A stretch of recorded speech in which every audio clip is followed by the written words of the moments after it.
purihin ng Panginoon. Mga kapatid, ang pag-aaral na gagawin natin is just a continuation ng message na binigay ni Lord sa akin at gusto ko itong i-impart sa inyo kasi this is our reality. This is the life that God wants us to experience. So let's pray for the moment. Lord, thank you so much for your loving presence, for guiding us, Lord, leading us once again. And thank you, Lord, Holy Spirit, for enlightening our minds, our hearts, for us to know who we really are in Christ. In Jesus' name. Amen. Amen. Palakpakan natin si Lord. So, for this month of October, we will continue our series of teachings about Christ-likeness, Part 2. Ayan. Christ-likeness, Part 2.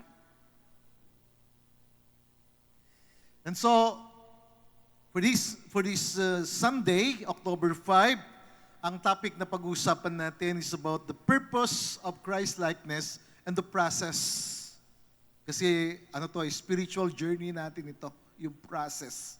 And then next week, October 12, we will talk about the passion for Christ-likeness. Magkaroon tayo ng passion na talagang maging katulad tayo ni Kristo.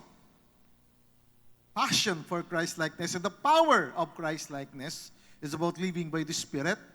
And then of course, October 19, we will talk about the practice of Christ-likeness. Practice natin to. Maging practitioner tayo. Let us walk in love and in service sa Kanya. And of course, we will talk about the pursuit of Christ-likeness. Ito yung magiging pursuit natin. Ito yung magiging hahabulin natin. Ipi-press on toward the goal of Christ-likeness. For this is the will of God for us. October 26, we will talk about the price of Christ-likeness. Yung cost of sacrifice. The price, yung presyo ng paglilingkod. And then of course, the price of Christ-likeness, and that is eternal glory. So our objective for this afternoon na talagang maging gising tayo is to awaken us. To awaken us, maging gising tayo to our current spiritual needs, o yung ating present spiritual needs that lead us toward restoration, revival, and readiness for Christ's return. Mga kapatid, babalik si Lord. Hindi natin alam kung mamaya, bukas na makalawa. We don't know. But Jesus will come to His bride. We are the bride of Christ. And He's looking for the bride without blemish, without spot, without wrinkles. Glorified, glorious church. In order for us to become or to live like a glorious church, we need to continuously, consistently behold the glory of Christ. Tayo po yung maging reflection, representation, and then a manifestation of Christ's life. So this is our objective sa pag-aaral natin, mga kapatid. Maging gising tayo. Walang matutulog. Maging gising tayo lahat doon sa ating spiritual needs talaga.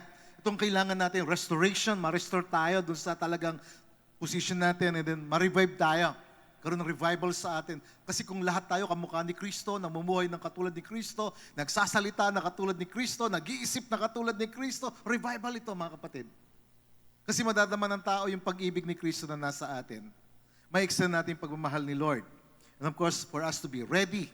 Kasi ang kukunin ni Lord yung ready, handa para sa Kanyang hindi second coming, para salubungin tayo sa alapap. Dito sa tinatawag na rapture. Now, let's talk about the purpose of Christ-likeness. Itong layunin ng pagiging katulad ni Kristo. Tandaan natin, bawat produkto is designed with a purpose. Yang hawak nyo na yan, pakitaas sa mga ballpen. Yan, ang mga ballpen ay nilikha, manufacture for one reason. Ano yan? Sumulat. Ayan. Yan yung purpose niya. Ang ilaw, ang purpose ng ilaw ay magbigay ng liwanag sa atin. Pag walang ilaw, useless yung mga bulb na yan. Pagka yung ballpen ninyo, wala ng tinta, useless na yan. unless nalalagyan uli ng tinta. Ang susi, no, ang susi dinisenyo, nilikha para pambukas. Okay? Pag nasira ang susi, tapos na yung kanyang purpose.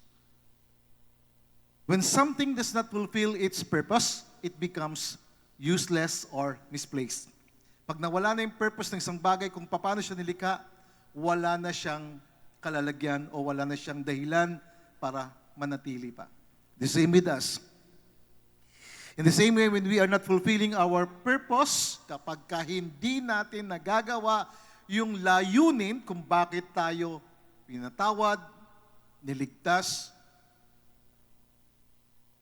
magiging useless tayo. Why?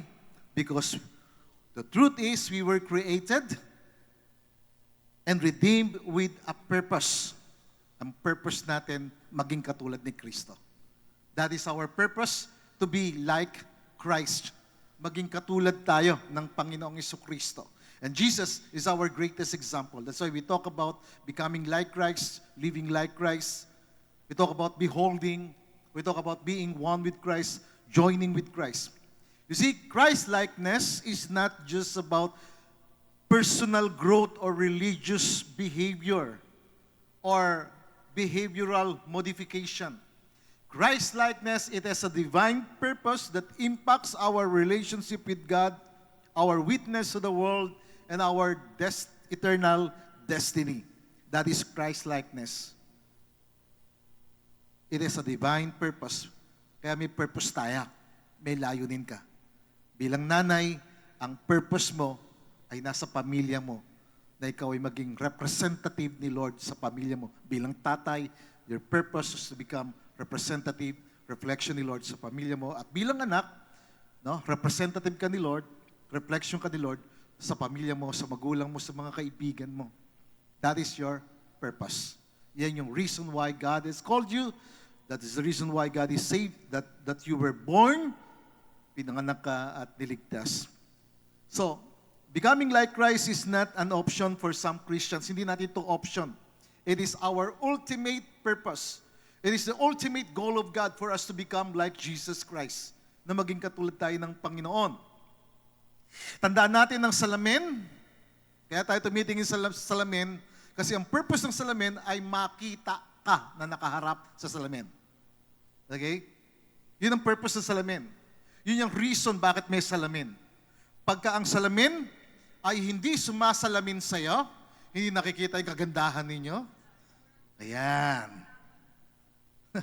Hindi nakikita yung kagwapuhan ninyo, walang purpose sa salamin. Kailangan ma-reflect niya kung ano yung nakaharap sa kanya. You see, the fundamental purpose of a mirror is to reflect light and to create an image of whatever is placed before it. That is the purpose of a mirror. I-create niya, i-reflect niya kung ano yung nakaharap sa kanya. Yung liwanag na nakaharap sa kanya o yung katauhan na nakaharap sa kanya. You see, our lives only find true purpose when we reflect Christ. Makikita mo na talagang ito yung purpose ng buhay ko. Ito yung purpose ng buhay mo pagka talagang naging reflection ka ni Kristo. You see, Christ-likeness means being conformed to the character, the nature, and the life of Jesus Christ. That is Christ-likeness. That is why God is telling us that those who are joined with the Lord is one spirit with Him, that we are in covenant with God. We have this covenant with God. And because we have covenant with God, God is teaching us, God is telling us to behold Christ, to keep on looking, to keep on beholding Christ, the glorious Christ, the victorious Christ. And we are being transformed into the same image. Kaya nga, napakahalaga na kung ano yung lagi mong sinusubaybayan. Lagi mo tinitingnan, ito yung nagiging reflection sa'yo. And for us, for this matter, for that matter, for us to be conformed into the character, the nature, and the life of Christ. At we have example in the gospel, no? Kung ano si Kristo. And right now, we're not looking about doon sa past life ni Christ, no? Doon sa ginawa niya, no? although it has great impact for us. Right now, God is telling us to go to another level. Yan. Kaya sinasabi ng 2 Corinthians, yung from glory to another degree or level of glory. Ito yung nais ni Lord sa atin. So, Christ-likeness is the goal of Christian discipleship, becoming more like Christ in thought, in word, and action. Maging katulad tayo ni Kristo. Sa pag-iisip, sa pagsasalita, sa gawa. So, what is the purpose of Christ-likeness? Number one, it is to restore the image of Christ. That is the purpose of Christ-likeness. Ma-restore sa'yo, ma-restore sa atin itong image ni Christ. The purpose of Christ-likeness is restoration, bringing us into alignment with God's intention from the beginning.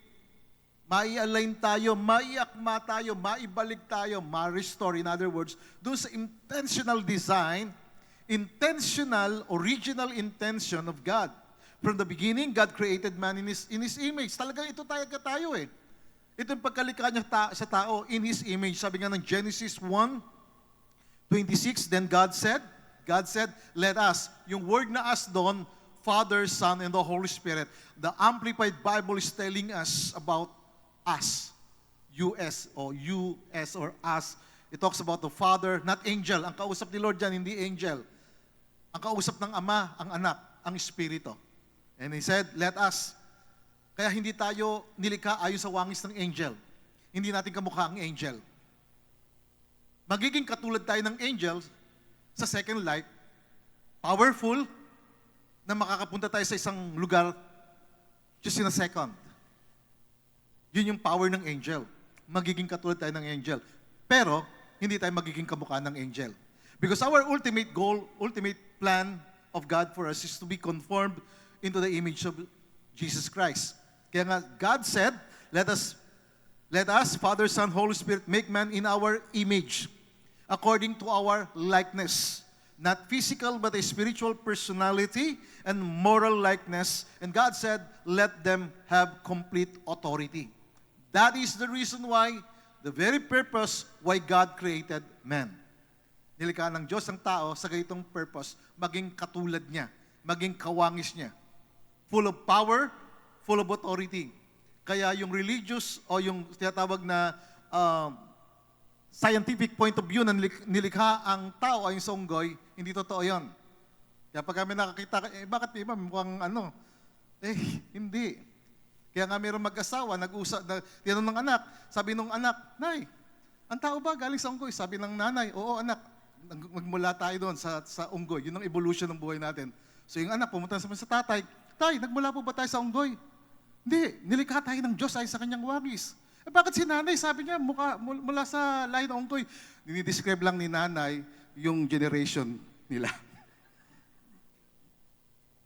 Joke lang yun, ha? Hindi naman ganda ng mga nanay dito, ha? Okay, wala nagtuturo dito na kapamilya natin ang unggoy. Ang kapamilya natin ay ang Diyos. Nilikha tayo sa wangis ng Diyos. Kaya lang, ang kasalanan ang sumira sa image na yan. Rebellion ang sumira. But Christ came to restore that image. Dahil nga sa kasalanan, ni-restore muli. That's why Jesus came. And that is the ultimate goal of God. And we talk about Romans 8:29. Sabi ng Romans 8:29, sabi niyan, for whom He foreknew, and take note, whom, kasama ka dyan. Ikaw at ako yan. Lahat tayo na sumampalataya. For whom He foreknew, tayo, na kanyang kinilala, na nasa isip ka na ng Diyos, nasa puso ka na ng Diyos. He also predestined to be conformed to the image of His Son. This is another level of knowing your purpose. You are conformed to the image of Jesus Christ, the Son of God, that He might be the firstborn among many brethren.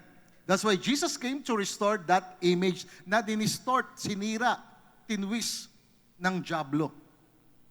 Sabi ng 1 Corinthians 15, verse 49, it says, as we have borne the image of the man of dust, we have borne the image of Adam.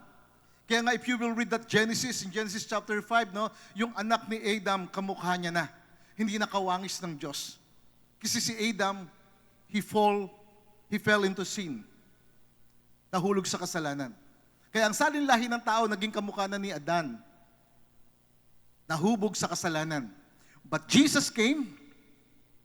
He came to restore that image so that we shall also bear the image, the likeness, the character, the nature of Jesus Christ, the heavenly man. And Colossians chapter 3 verse 10 in the Amplified Bible, it says, put on the new spiritual self who is being continually renewed in true knowledge in the image of Him who created the new self. So we need to put on the image of Christ, continually renewed in the true knowledge in the image of Him. For us to be consistently, continually renewed na mabago tayo. Kaya mamaya pag-usapan natin yung proseso nito. This is our journey. Hindi ito madali. Aawayin ka ng dyablo. Hindi nais ng dyablo na ma-restore sa'yo yung image ng Diyos. But, don't forget, you have protection. Amen? May protection ka. Hindi ka kayang galawin ng kaaway without the consent of God. And again, the word image in the Bible means more than a picture. It's about reflection. It's about representation, a manifestation of the very essence of God. That is the image, yung character ni Kristo. Yung ugali ni Kristo. Yung isip ni Kristo.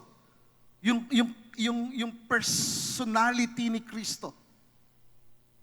Ma-reflect sa atin, ma-represent natin si Kristo, mag-manifest sa atin si Kristo. So the purpose of Christ-likeness is to bring us back into God's intended design. Yun yung purpose. Kasi maraming tao na talagang yung design ni Lord sa kanila hindi mag-manifest kasi nga hindi sila nabalik kay Kristo. Only Christ can lead us to experience that manifestation of that Christ-like character or the reflection of Christ. The purpose of Christ-likeness, again, is to restore the image of Christ so that we can reflect, we can represent, we can manifest Christ on earth. Tayo yung extension ng langit. Tayo yung extension. Kaya nga, pag ikaw nanalangin ka sa pangalan ni Kristo. Pag nakaabot naman sa presence ni Lord, sa throne ni Lord, yung panalangin mo, babanggitin naman doon sa pangalan ng taong nanalangin kay Kristo. So dito makikita natin that we are the extension of the authority of God on earth. That is the purpose of Christ-likeness, and that is to restore the image of Christ. And second, the purpose of Christ-likeness is to reveal Christ to the world. I-reveal natin, ihayag natin si Kristo. Ipakita natin si Kristo. Maging reflection tayo ni Kristo. The world cannot see Jesus physically today, but they can see Him through the believers. That's why the Bible says we are the epistles of Christ. Tayo yung binabasa ng mga tao. Ikaw ang tinitingnan tayo. Christ-likeness allows us to be His visible representation. Tayo yung maging puso niya. Tayo yung kanyang kamay. Tayo yung kanyang boses sa mundong ito. That is the purpose of Christ-likeness, to reveal Christ. First, to restore Christ, and second, to reveal Him. Paano natin siya i-reveal? That's why the Bible is teaching us, telling us in 2 Corinthians 3:18, it says, but we all, with unveiled face, beholding, looking, as in a mirror, the glory of the Lord, are being transformed into the same image from glory to glory. Mga kapatid, our situation is not from evil, no? It's from glory because of Jesus Christ. Siya yung nakikipaglaban sa atin. Siya yung kasama natin. Siya yung nagre-reflect sa atin mula sa isang buhay ng pagtatagumpay tungo sa another level ng victory o pagtatagumpay. That is the purpose. I-reveal natin si Kristo sa mga taong nakatingin. Kaya kayo po, titingnan kayo ng mga kapitbahay nyo, ng pamilya nyo, na kapag ka nagkamali ka, sasabihin nila, ay, ganyan ba ang Christian? Ganyan ba si Lord? Ganyan ba ang tinuturo sa inyo sa church? Ganun kagad Judgmental kagad yung sinasabi. That's why we need to be careful. Ingatan natin yung relasyon natin sa Panginoon.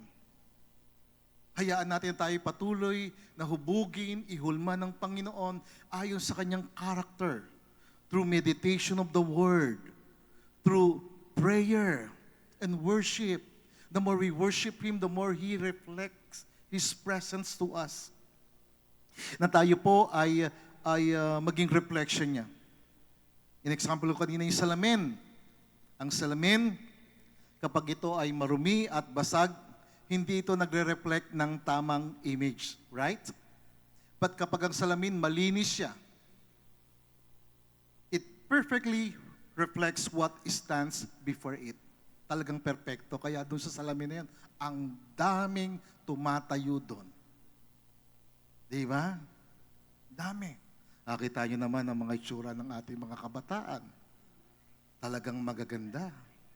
Mga pinagpalang mga anak ng Diyos. Kaya palakpakan natin sila. Sana po ang kagandahan lagi nasa loob. Na palabasin natin yan. Bawi no? You see, our lives are mirrors meant to reflect Christ. Ang buhay natin ay salamin na dapat magkaroon ng reflection ni Kristo. Our purpose in Christ-likeness is to restore the image of Christ, ma-restore at ma-reveal si Kristo sa atin, makita si Jesus sa ating buhay. Kung paanong ang buwan, di ba, sa gabi na madilim, ang buwan nagbibigay ng liwanag. Saan kumukuha ng liwanag ang buwan? Sa araw. So, ganun din tayo. Kumukuha tayo ng liwanag kay Kristo na magbigay ng liwanag sa mga taong nasa kadiliman. Kaya ako, pagkakasama ko yung mga non-believers, friend ko, pinagpipray ko sila. Na ako yung nag-create ng liwanag. Yun ang purpose natin. Tayo ang liwanag, ang ilaw ng sanglibutan na ito. Tayo po, ang mga nanay, ilaw ng tahanan. Kaya huwag kayong mapupundi. Lalo kayong magliwanag. Kahit na madilim ang paligid, huwag niyong hayaan mapundi kaya. Amen? Ayan, maging liwanag tayo. Pangatlo, na purpose natin, to live in true fellowship with God. Mamuhay tayo ng totoong pakikipag-ugnayan. Maging ka-fellowship natin si Lord. Ibig sabihin ng ka-fellowship, kasama natin si Lord araw-araw. Na yung kanyang kabanalan, yung kanyang humility, yung kanyang pag-ibig ay maging, hindi lang maging moral goals sa buhay natin, kundi ito'y maging qualities, mga katangian na magre-reflect sa ating buhay. You see, Christ-likeness restores intimacy with the Father because we carry the same nature of Christ, of Jesus. Si Jesus, talagang, He's very intimate with the Father. Very close with the Father. The only thing na nangyari sa Kanya na nahiwalay siya sa Father ay yung dun sa cross. That's why He said, my God, why have you forsaken me? Yun yung moment na talagang nahiwalay siya. In that moment kasi, tumalikod ang Ama. He was forsaken for us to be accepted. So, in this way, Christ-likeness is about having a true fellowship with God. And the Bible says in 1 John 2 verse 6 in the New International Version, it says, whoever claims to live in Him must live as Jesus did. Kung sino man inaangkin niya na siya ay nabubuhay para sa Panginoon, ay mabuhay na katulad ni Kristo. Magkaroon tayo ng intimate fellowship with God. No? Ang pinaka-importante sa atin, mga kapatid, hindi yung public life natin. Public life is just the result of our private life. Pag tinanong ka, sino ka, ano ka sa pribado mong buhay? Reflection ka ba ni Lord? Kasi yung pribadong buhay mo, it is just the demonstration of your public life. So it's very important for us to have this intimate relationship, fellowship with the Father. It shows our Christ-likeness. And number 4, the purpose of Christ-likeness is to be effective witnesses of the gospel. Maging epektibo tayong saksi ng mabuting balita. Words alone cannot convince the world, but a Christ-like life makes the gospel real. Di ba? Merong iba magsasabi, magtuturo. Pero yung turo, yung aral ay walang impact pagka yung pamumuhay ng tao hindi matuwid. So napakahalaga ng pamumuhay na si Kristo ang nakikita sa atin para maging totoo yung patotoo natin, yung pamumuhay natin. See, Christ-likeness is the greatest form of evangelism. Pagka talagang namuhay tayo na Katolik, talagang may magtatanong sa iyo, bakit ganyan ang buhay mo? Ba't hindi ka nagmumura? Bakit nilalait ka and yet hindi ka sumasagot? Bakit ikaw ay kung ano sinasabi sa iyo, hindi ka gumaganti. Because of the nature of Christ. The Bible says in Matthew chapter 5 verse 16, let your light shine before others. Yung liwanag na nasa iyo ay magliwanag sa iba na makita nila ang iyong mabuting gawa, ang mabuti mong pamumuhay in order for them to glorify God. Kasi nakita sa iyo. Magpapasalamat sila sa Panginoon, sa Diyos dahil nakita sa iyo yung mabuting pamumuhay. Kung estudyante ka, nakita sa'yo, hindi ka nangungopya, hindi ka nangungodiko, di ba? Kundi ikaw ay nag-aaral na mabuti, pinapakita mo sa kanila na ang Diyos ang nagbibigay sa'yo ng kaalaman, ng karunungan. No? Kung ikaw ay isang nanay, hindi ka kasama ng mga kapitbahay mo na mahilig sa ano ba ang latest ngayon, di ba? Di ba? So hindi tayo doon. Tayo ay nakapokus sa nais ng Panginoon sa ating buhay. Our purpose is to reflect Jesus in such a way that people are drawn to Him. Ito yung purpose natin. Na ma-attract ang tao sa iyo dahil attracted ka kay Lord. Amen? Yun ang mahalaga. Na sila ay dumikit sa iyo, lumapit sa iyo kasi very close kayo ni Lord. Malapit kayo ni Lord. And that is the very purpose of Christ-likeness.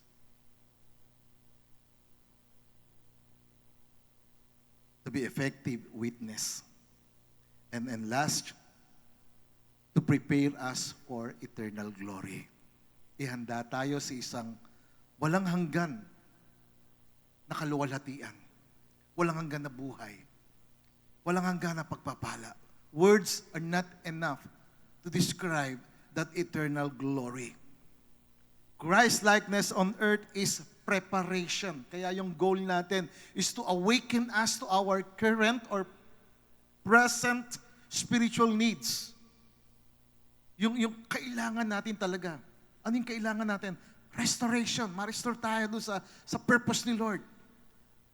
Ma-revive tayo. Magkaroon ng revival dahil lumalakad tayong katulad ni Kristo. And then of course, readiness. Preparation for eternal life. Readiness, and we are prepared for the coming of the Lord Jesus. Ang langit ay lugar sa mga taong na-transform into His likeness. Because eternal fellowship requires oneness with Him on earth. na tayo kaisa niya sa mundong ito. Kaya nga, may mga taong hindi nila naiintindihan o hindi nila alam, basta lang sila nagsasalita na namatay si ganito, happy birthday in heaven, tatay, happy birthday in heaven, nanay. Tayo, ayaw natin, kumaga parang, because they love their family. But the reality is, kung ang nanay, ang tatay, ang kuya, ang ate, ay namuhay kay Kristo, merong eternal glory. Pero kung wala, paano niya ipapractice ang pamumuhay sa langit kung hindi na i-practice sa mundo? Kailangan natin ito i-practice. Para pagdating sa kumaga, kaya nga tayo nag-worship, kaya nga tayo merong fellowship kay Lord, kaya nga tayo namumuhay na katulad ni Lord, para pagdating natin doon, then God will say, welcome, my son, my daughter, enter into the joy of the Lord. Di ba? Kasi na-practice natin sa mundong ito, na ipamuhay natin, alam natin yung purpose, yung layunin ng buhay natin. Kaya sabi ng 1 John chapter 3, verse 2, basahin natin na malakas. Ready? Go! When Christ appears, we shall be like Him, for we shall see Him as He is. Ganda, no? Kapag si Kristo nagpakita, nahayag siya, magiging katulad niya na talaga tayo. Sa kanyang glory, sa estado ng kanyang kaluwalhatian, sa kanyang glorious appearance. Kaya nga si John the Beloved, if you will read the first chapter of Revelation, nagulat siya nang makita niya ang Panginoong Hesus. Glorious. Na ang buhok ay mahaba na puting-puti. Na ang mata ay kulay blue. Nakakita na ba kayo ng tao na ang mata kulay blue? Di ba? Ang ganda niya, ang gwapo. Yung mga katulad mga foreigner, nakakita nga talagang parang mata ng pusa, no? Na talagang bluish. Pero yung mata ni Lord talagang bluish yun eh. Kulay blue na talagang nag-aapoy. Kasi sa apoy kasi, ang pinaka-portion na mainit sa apoy ay yung kulay blue. Yung bluish, that is the eyes of the Lord. Talagang nakita ni John the Beloved, talagang nagliliwanag talagang yung itsura ng Panginoong glorious. At magiging ganun tayo. We shall be like Him, for we shall see Him as He is. Magiging katulad niya tayo, gaya ng pagtingin natin sa Kanya. Kaya ito yung importante na we behold Him continuously. At first, inaayos niya tayo spiritually, binabago niya tayo, hanggang yung spiritual transformation na yan, inward transformation, maging external transformation sa atin. As He is, so are we in this world. Amen? Can we give Him that praise? Purihin ang Panginoon. Ito yung ating sharing sa Christ's glory forever. Our journey of transformation is leading us toward a glorious, eternal destiny. This is it, mga kapatid, na purpose ni Lord sa atin. Christ-likeness is not just for today's life, but for eternity. We shall be like Him as He is. As we shall see Him as He is. Tandaan natin, ang earthly graduation, kaya nga may graduation, di ba? Pag graduate ang isang estudyante, piniprepare siya sa next season of life. Ang ating graduation kay Lord, matindi ito, sa judgment seat of Christ. He will release to us or He will bestow on us that glory. Na the crown of glory, the blessed life full of glory. And that is the purpose of Christ-likeness, to share in Christ's eternal glory. See, in conclusion, this is it, mga kapatid. The purpose of Christ-likeness is not just self-improvement, hindi improvement ng sarili natin, hindi behavioral modification. Hindi yan ang purpose ng Christ-likeness na mabago ka lang sa pagsasalita, mabago ka sa sarili mo, no? But Christ-likeness restores God's image in us. Ma-restore yung image ni Lord sa atin. Pangalawa, Christ-likeness reveals Christ to the world. Christ-likeness, pangatlo, leads us to live in true fellowship and intimacy with God. Christ-likeness makes us effective witness of the gospel. Kasi kakaiba yan eh. Di ba, magugulat. Kaya nga yung mga kaibigan ko, yung mga classmate ko, magulat sila eh. Kasi iba ako makisama sa kanila. Sila kasi, kaya nga pagkakasama nila ako, hindi na sila nagmumura eh. Ingat-ingat magmura eh. Kasi naiilang sila eh. Kasi hindi ako nagmumura eh. Hindi nila alam, pinagpipray ko sila. Nililihans ko na sila. That's reality kasi I love them. I love my friends. I want them to be with me in heaven also. And hopefully that the Lord will enlighten them. Kasi kailangan nila ng kaligtasan. Kailangan ng mga tao sa mundong ito ang kaligtasan. So this is our purpose. At tandaan natin na tayo po ay hinuhubog sa ganitong paraan. Talagang ito yung lakaran natin. When we understand the purpose of Christ-likeness, we will not treat this kind of life as an optional spiritual exercise, but this will be the focus of our life. Why? Because this is the reason why God created you. We were created into the likeness of God. Christ-likeness is our destiny, our mission, and our eternal reward. Let us live each day, bawat araw, mabuhay tayo na katulad ni Kristo. Ipamuhay natin yung aral ni Kristo. Ipamuhay natin si Kristo. So that in the end, marinig natin, sabihin niya, well done, good and faithful servant, enter into the joy of the Lord. Amen? Palapakan natin ang Panginoon. Let us pray. Lord, thank you for calling us to live in Christ-likeness. Thank you, Lord, for this purpose of Christ-likeness. Help us to live for your glory, to serve others with love, to walk daily in your Spirit, having this fellowship and intimacy with the Holy Spirit. May our life reflect your purpose until the day we see you face to face in eternal glory. In Jesus' name, amen. Amen. May question? We have 5 minutes to rest for a while and to have question and answer about the purpose of Christ-likeness. Before we proceed to sa next natin, the process. Baka may tanong po kayo. Basta nasa context lang ng ating discussion. At kapag out of context, mamaya yung sasagutin nyo ng mas magaling sa akin, Pastor Arnel, at Pastor Bong, at ang ating future pastor, Jerry Basilan. Ayan. Purihin ang Panginoon. Okay. So, kaya nilang sagutin yan. Pagka mahihirap, ipapasa ko sa kanila. Kasi kaya nilang sagutin yan. May question regarding sa mga kabataan, baka may tanong kaya. Meron kayong question, meron kayong di naintindihan about the purpose. No? Medyo mabilis lang yung ating pag-aaral. No? And I hope naman naiintindihan nyo. Kasi kailangan kong i-consume yung oras na matapos tayo ng 3:00 ng hapon.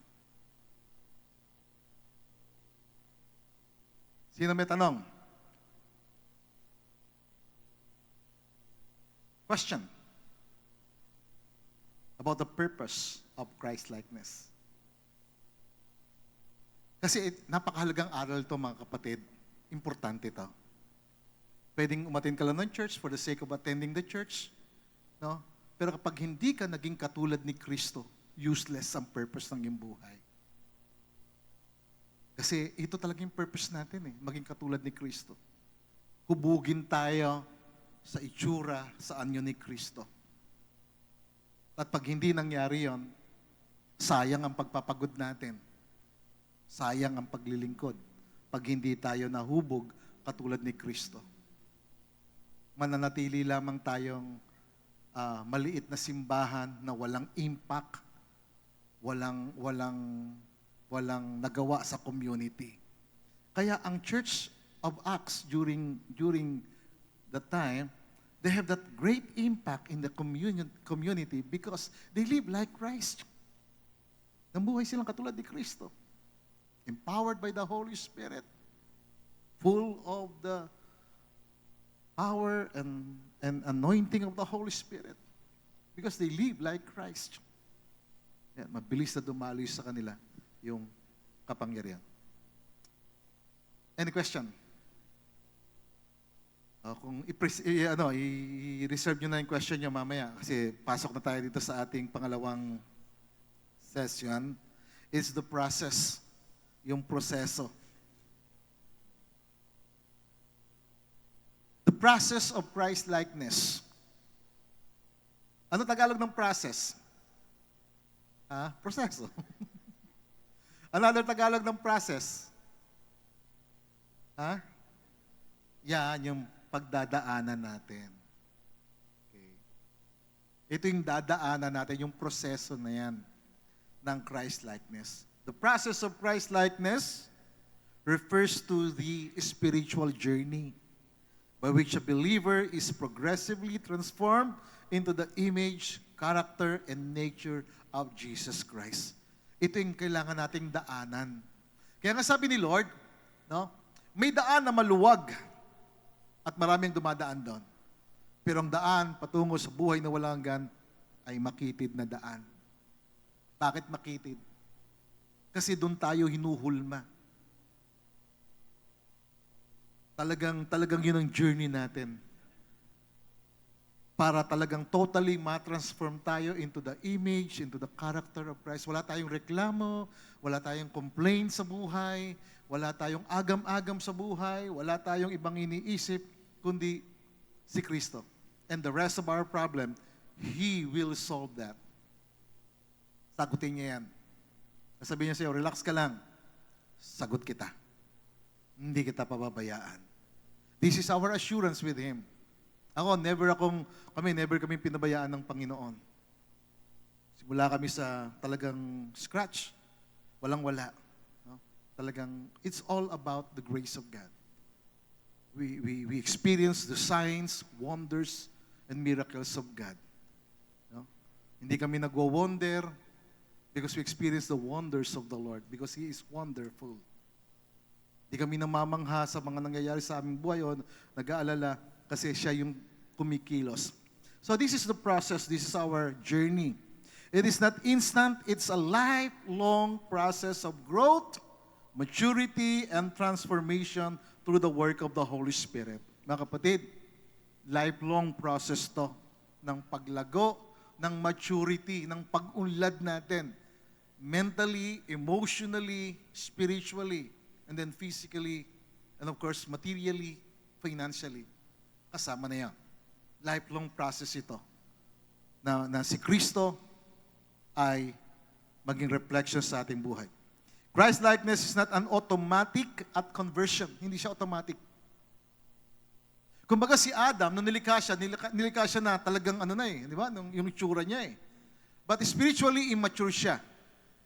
Bakit? Kasi walang training sa kanya, biglaan eh. Nilikha siyang ganon. Kaya hindi niya kinaya yung deception ng kaaway. And so sa atin, kumbaga, the reason why Jesus came, He was born, and then, di ba, lumaki siya, yun ang susundan natin. Naging baby siya, lumago siya sa kaalaman, lumago siya sa favor, lumago siya sa biyaya ng Diyos. That is the same process na dadaanan natin. Tayo rin, katulad ng Panginoon, lumago tayo, mag-mature tayo, matransform tayo. It is a process, a journey of transformation into Christ's image. Hindi siya automatic, mga kapatid. Pinag-pray ito, minimeditate ito, tumitingin tayo sa Kanya. It is our journey. Ito yung ating paglalakbay. Ito yung lakbayin natin. This is our spiritual journey. Ito yung ating proseso.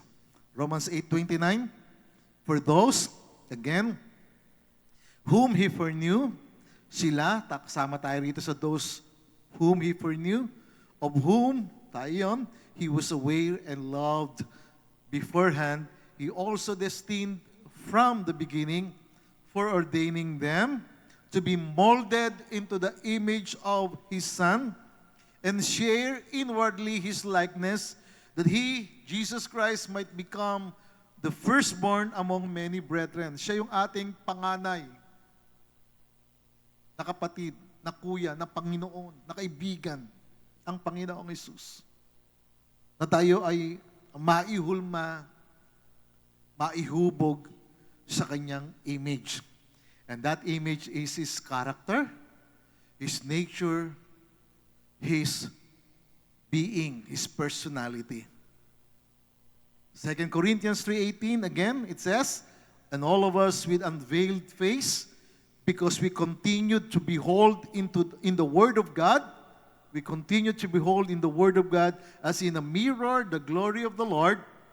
We are constantly being transfigured into His very own image in ever-increasing splendor, and from one degree of glory to another, for this comes from the Lord who is the Spirit. This is the process that as we behold Him consistently.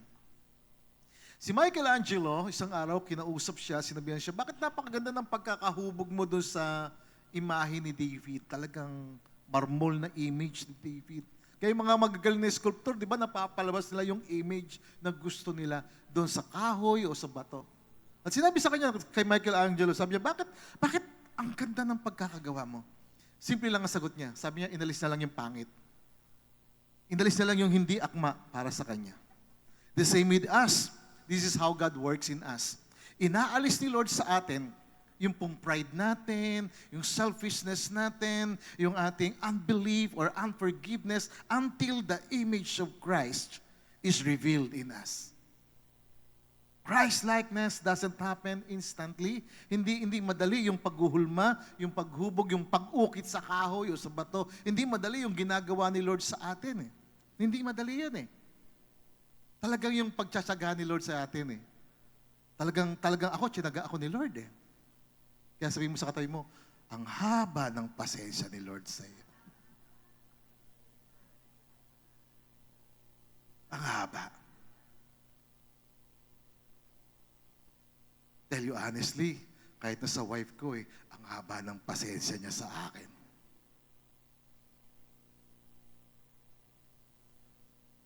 And of course, ang haba din ng pasensya ko sa kanya. Ganun talaga sa mag-asawa . Diba? Nagtutulungan kaya na talagang this is our spiritual journey.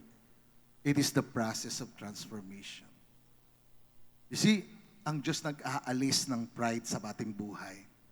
Yung pagmamataas, ang Diyos nag-aalis ng galit. Kasi pag lagi tayo nagagalit, di ba? Ang taong lagi nagagalit ay laging pumapangit. Ayan. Kaya pag lagi ka nagagalit na hindi ka maganda, hindi yan ang gusto ni Lord sa iyo. Gusto ni Lord, ikaw ay maganda, maaliwalas, mabuti ang buhay. Kaya nga yung caterpillar na example natin sa metamorphosis, di ba? Yung uod nagiging butterfly siya. Nag-undergo siya ng process. Mahirap yun. Talagang yung proseso kaya nga yung uod na lalabas sa kanya yung pakpak, masakit yun. Pag lalabas na yung pakpak, masakit yun, talagang tinis yung process na yun. Sa atin, pagka lalabas na yung bagay na kinakailangan ni Lord, na gusto ni Lord na lumabas sa atin, masakit yun. Minsan nasasaktan tayo. Minsan ang hirap magpatawad. Ako, katulad ko, lalaki ako . Yung pagka inapakan yung pagkatao mo, tapos harap-harapan talagang dinuduro ka. Parang bumabangon yung dating Kaya lang, God is reminding me, hindi ikaw yan . Ako na yan. Ako haharap. Ako makikipaglaban para sa'yo.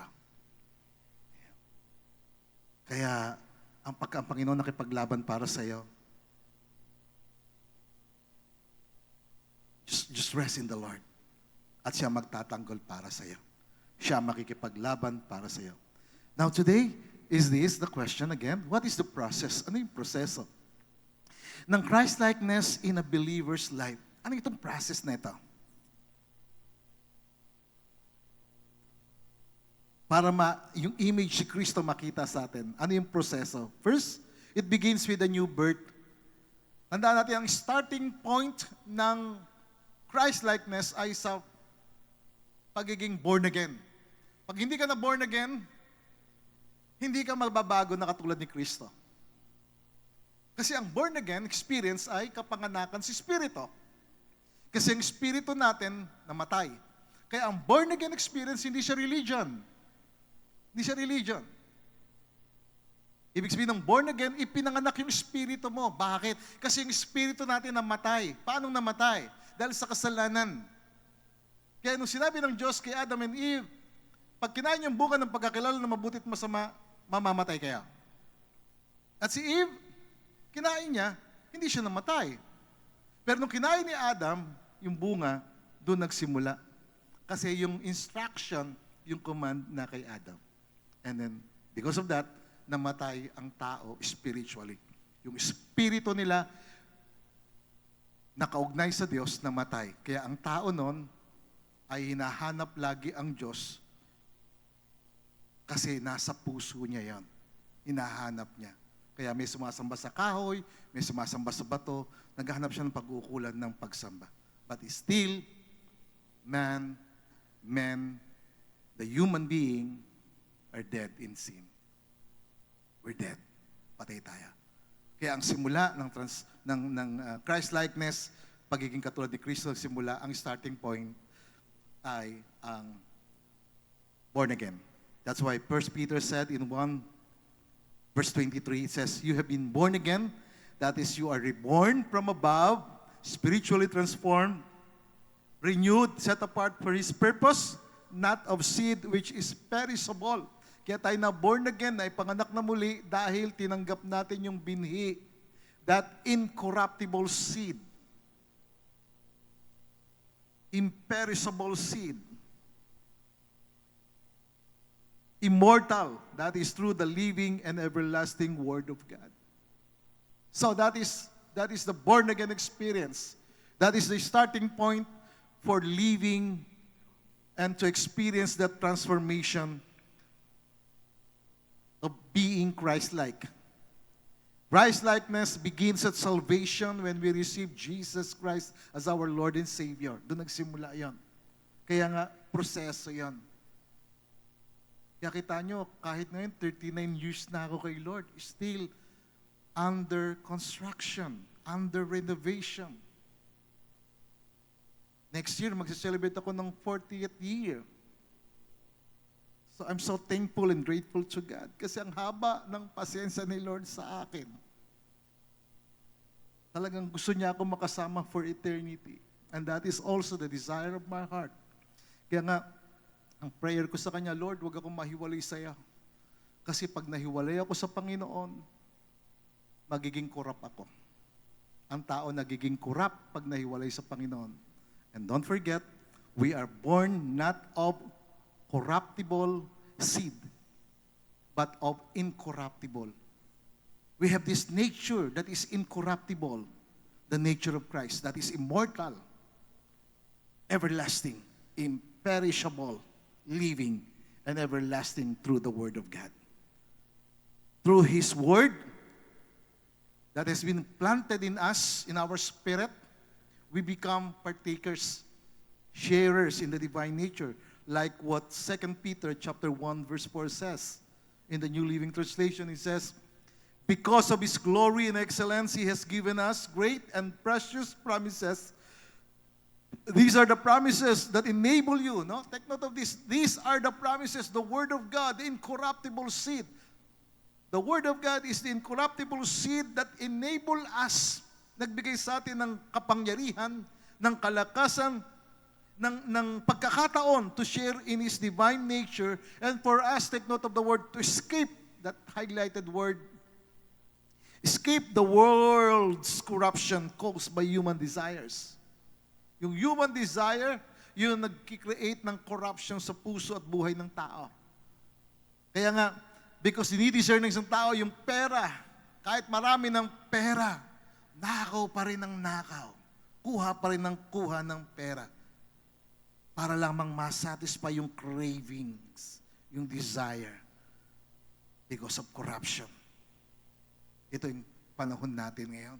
Talagang matindi ang nakawan sa gobyerno. Kaya nga ang gobyerno natin, sabi nga meron na kapagsabi na talagang highly organized, systemic, structural, very organized ang pagnanakaw sa gobyerno. Isang malaking sindikato ang gobyerno. At we need our prayers. We need revival. Kailangan natin ng revival sa bansa natin. Kaya nga yung ating prayer bukas, no? Bukas mga kapatid, I encourage you na matin tayo sa prayer and fasting natin because maganda yung topic natin. It's about living in the atmosphere of revival. We need revival. We need to live in that atmosphere of revival. We need that revival to be sustained, ma-sustain talaga sa buhay natin. Tayo mismo magkaroon ng revival sa atin.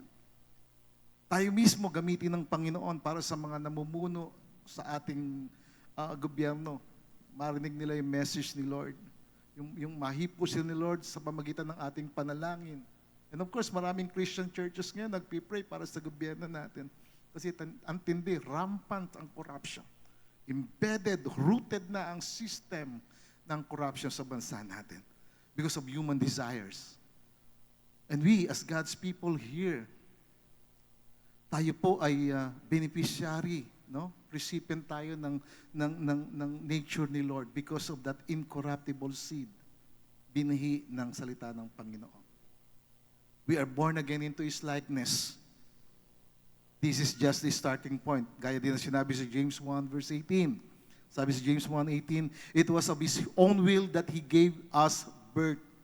Ayon sa kanyang kalooban tayo pinanganak, ginawang mga anak by the word of truth so that we would be a kind of first fruits of His creatures. A prime example of what He created to be set apart to Himself, sanctified, made holy for His divine purposes. This is the reason why we were born again. Ito yung starting point for us to live like Christ. First process ng ating pagiging katulad ni Kristo. The new birth gives us a new nature. Itong nature na ito ni Christ will lead us, will give us that desire for holiness, na talagang manatili kang tapat, manatili kang matuwid. You see, Christ-likeness is not a cosmetic change. Hindi siya yung aesthetic, panlabas. No. It is an internal transformation. Kaya importante sa atin, lalo sa mga magaganda nating mga kabataan, sa bawat isa sa atin, no?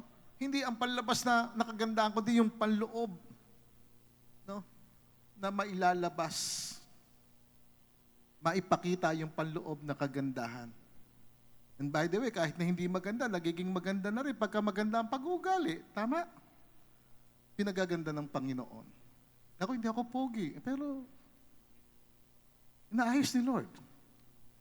Amen? Parang ayaw nyo. So, this is the process. No? It starts with new birth, and second, Christ-likeness grows daily through daily renewal. Daily renewal ito, araw-araw ito. Romans 12 verse 2, be transformed by the renewing of your mind. Our old mindset must be replaced with kingdom thinking, with God's mindset. This happens through the Word of God, meditation, and obedience of the Word. Kaya nga yung computer, di ba? Kinakailangan ng computer ng software updates kapag ka mabagal na, delayed na. Kinakailangan niya ng renewal. Same with us. Minsan kapag ka delayed na tayo, parang ang bagal na natin, there's something wrong inside of us, we need this renewal. We need to be renewed in our thinking. At minsan kapag nadi-discourage tayo, we need to be renewed daily. Like what 2 Corinthians 4:16 says, therefore, we do not become discouraged. Hindi kami na di-discouraged. Hindi kami nawawalan ng pag-asa. Na para bang spiritless, or exhausted and wearied out through fear. Hindi kami nawawalan ng pag-asa. Though our outer man is decaying or wasting away, progressively, dahan-dahan. Kaya yung pagtanda natin, dahan-dahan eh. yung kumbaga parang yung outer appearance natin nagdi-decay, kumbaga naluluma.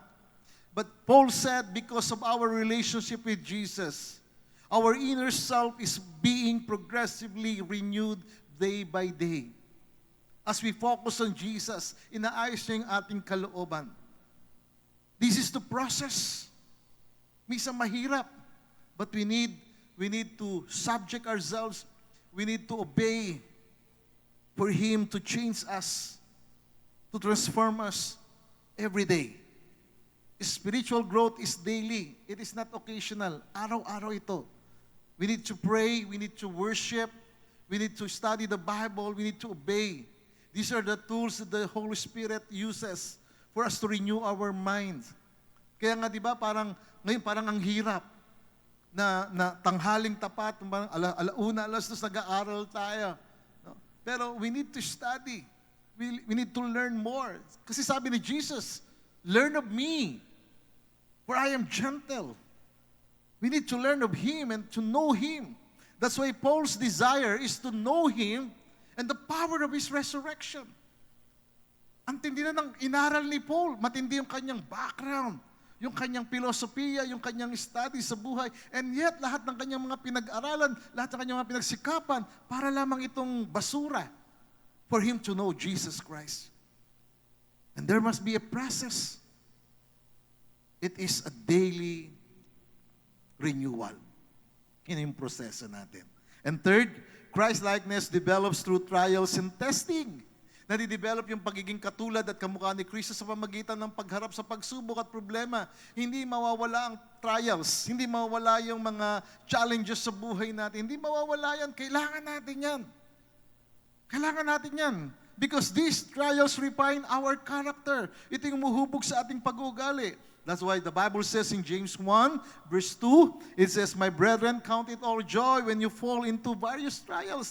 Pag ikaw nagkaroon ka ng trial sa buhay mo, maging masaya ka. Bakit? Kasi yung trial, yung pagsubok kung uhubog sa'yo, process ito na talagang uhubugin ka, knowing that the testing of your faith produces patience, and let patience have its perfect work, that you may be perfect, complete, and lacking nothing. Yan yan. Kaya may trials, may pagsubok para tayo mag-mature. God uses trials, challenges, and His loving discipline. Minsan i-discipline na tayo ng Diyos. Talagang para ma-refine yung character natin. Talagang kahit ang Panginoon talagang dumaan siya sa matinding pagsubok ng kanyang buhay. Not my will, He said, but your will be done. Talagang dinaanan niya. And we're here to follow the example of the Lord Jesus Christ. Sa bawat pagsubok, sa bawat hardship, sa bawat difficulty sa buhay natin, ma-form tayo. Mahubog tayo.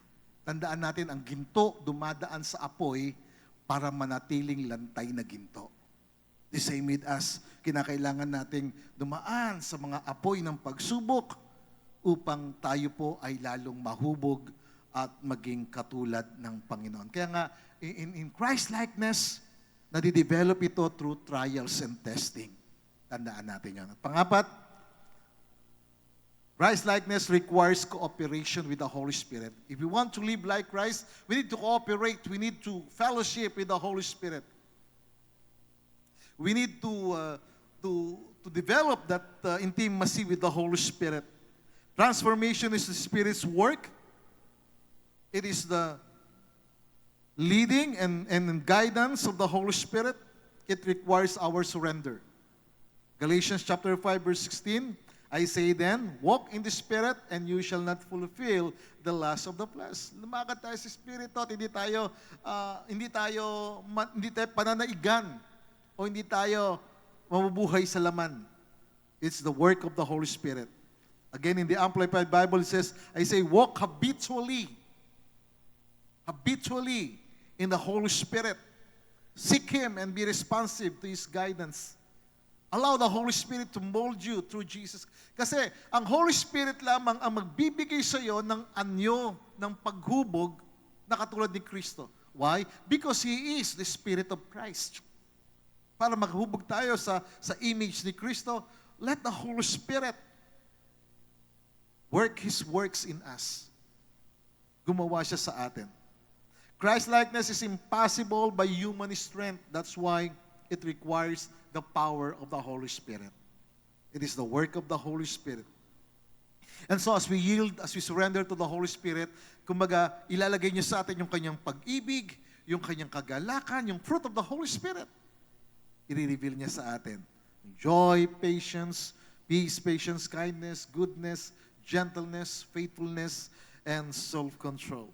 The Spirit empowers us to live as Jesus lived.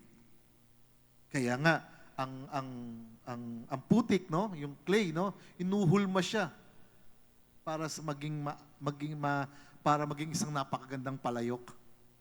A vessel. We were molded by the Lord for us to be a vessel for His honor. And last, Christ-likeness is a lifelong journey. Tandaan natin ito, lifelong journey ito. Mahabang ito.